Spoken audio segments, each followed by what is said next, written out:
very tall target. We thought it was very, very achievable, but we are relooking at it. While the sales are looking very good, the graphs are going up, but that is not really the whole thing. And the four business verticals, the way we have organized ourselves is Khadya, which really means the rain-fed crop surpluses which we are trying to link with the markets, is generating 12% of the total business. And we are also value adding by processing, by making jams and pickles and stuff like that. So the food preserve vertical is providing 23% of the total turnover. We have a little bit of honey over there, so which is adding to by generating 15%. And handmade, which is off farm, actually is generating 50% of the turnover. So while that is the base, now the aim is by shareholder by participating in all the four business verticals should reach 15,000 rupees, which still appears to be a task which is daunting. Now looking at sales, if you really look at how do we really go about marketing, we are networking with existing organizations like Fabender, which is only giving you 5% of the total market portion. Eventually, Trilochan is here, he's probably aware.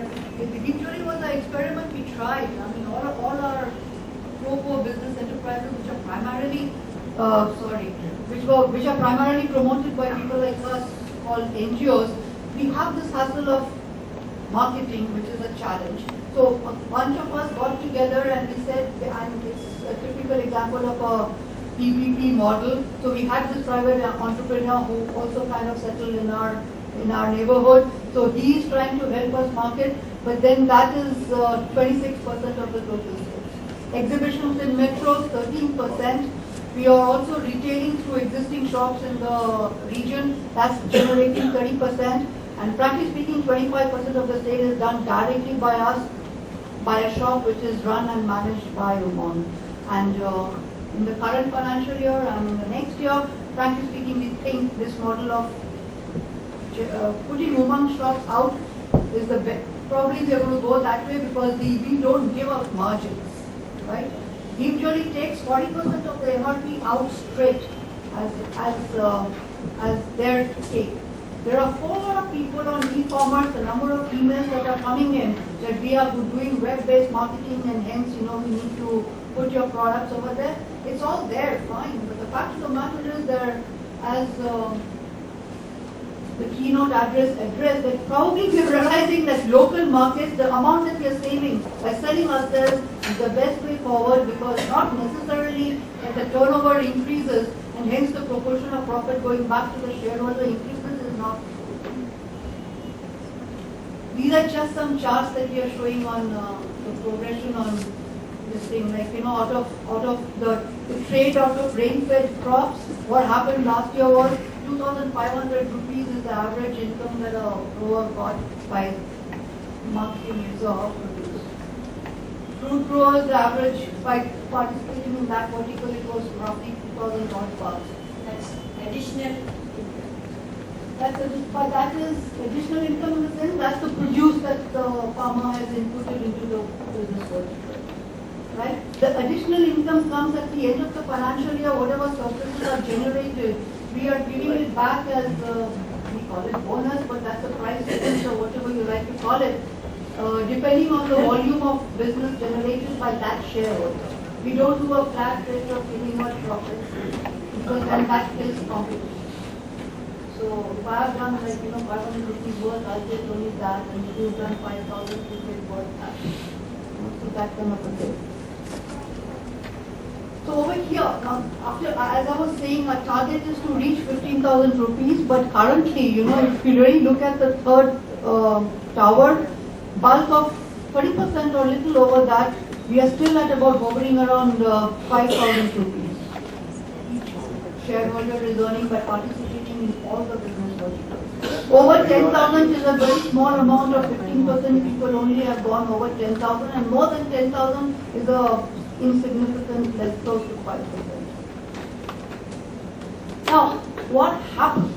I don't know, this is the way, the fact of the matter is, the why are we not being able to reach there? I think two reasons. Firstly, there is this whole challenge of production in itself. You know, everybody knows that farm produce is dwindling. While we are sitting over there to buy it off them, there is no produce so this is to be bought. Number one. Number two, I think there is this posting of capacities. I think I'll come later, but we are now probably reaching a point where we think, at least in the mountain ecosystem, we are trying to build a network amongst ourselves to see whether we could make a plan which is kind of focusing on pro businesses and what, why, where, how, and maybe kind of enact it over a period of 10 years, along with engaging with the government and other civil society organizations. Certification, yes, of course, I think Ashish is going to talk more about it. PGS is the way forward for us. We didn't want to get into third-party certification. As I said earlier, this whole thing of organic and to certify and third-party certification somehow doesn't sync with our kind of thinking. So we are staying away from there and we are getting into PGS. And also we are not even trying to get the premium saying organic. We are just saying it's natural, and natural food need not necessarily be very expensive for the elitists. So hence we are kind of keeping it away from there. Rainfed agriculture, I don't know. I mean, there is a support price for all the green revolution crops, but there doesn't seem to be a support price for any millets and things like that, or at least not as we are. Fact of the matter also is that it was so nice to see the DDS video clip about them having that many varieties of millets. Our varieties have really eroded desperately over the past few years, and we are actually trying to revive this whole thing of getting back with those seeds and stuff like that. Research, farmers will keep coming, they ask us questions, ab ye kira lag gaya, wo hua. I don't know where the research is and where the sorry? 1 minute. So the idea is capacity building, of course, is a huge challenge. I like what Professor Nayak said, that I think replication, so we've realized that small is beautiful, we scale down our targets and replicate and create another Umang in the near future if possible.